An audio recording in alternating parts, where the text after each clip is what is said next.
cerai tu setiap kali datang tak pernah nak menghadap aku. Kau boleh dengar. Saya rasa benda ni tak adil untuk saya. Kalau kau tak puas hati apa, kau datang jumpa aku.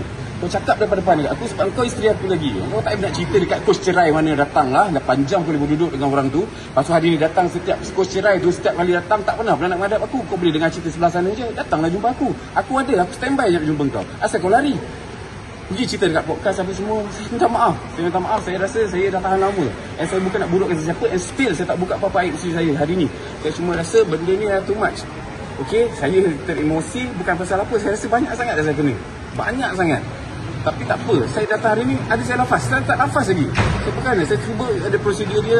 Jangan risau. Kalau at the end Allah kata bukan, bukanlah. Kalau kata putus, putuslah. Itu sahaja. Mal, dia juga kecewa bila Usha juga kecewa bila you cakap dia mental, dia tak fit. Saya tak macam ni tak apa, saya tak ada komen. Saya cakap saya tak nak.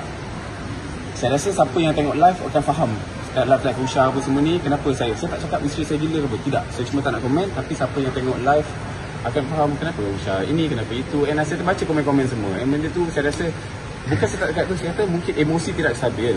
Faham tak? Saya cakap tu, saya tekankan juga dari depan hakim. Cakap emosi tidak stabil, itu sahaja. Okay, tolong